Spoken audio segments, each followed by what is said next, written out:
لڑکا اور بھیڑیا۔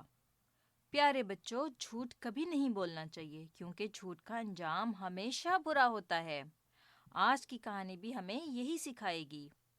ایک دفعہ کا ذکر ہے کہ ایک چرواہا لڑکا اپنی بھیڑوں کے ساتھ بیٹھا بور ہو رہا تھا۔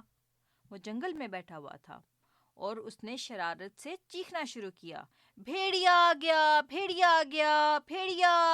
گاؤں والے دوڑتے آئے تاکہ اس کی مدد کر سکیں۔ کہاں ہے بھیڑیا؟ لوگوں نے پوچھا۔ لڑکا ہنسنے لگا، ہا ہا ہا ہا ہا، بے وقوفو، کوئی بھیڑیا نہیں ہے۔ اگلے دن اس نے پھر یہی کیا۔ گاؤں والے پھر آئے اور وہ پھر ہنسنا شروع ہو گیا اور پھر گاؤں والے واپس چلے گئے۔ پیارے بچوں، پتہ ہے اس کے بعد کیا ہوا؟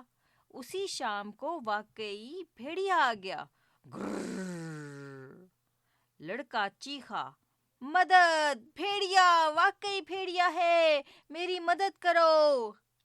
لیکن اب کی بار کوئی نہ آیا اور پھر بھیڑیا ساری بھیڑیں بھگا گیا اور کچھ کو وہ کھا گیا۔ لڑکا رونے لگا، کاش میں جھوٹ نہ بولتا۔ تو پیارے بچوں، اس کہانی سے ہمیں کیا سبق ملتا ہے؟ ہمیں یہ سبق ملتا ہے کہ جو جھوٹ بولے آہستہ آہستہ لوگ اس پر یقین کرنا چھوڑ دیتے ہیں، اس لیے ہمیشہ جھوٹ سے بچنا چاہیے۔ تو کیوں مزیدار تھی نا آج کی کہانی بھی؟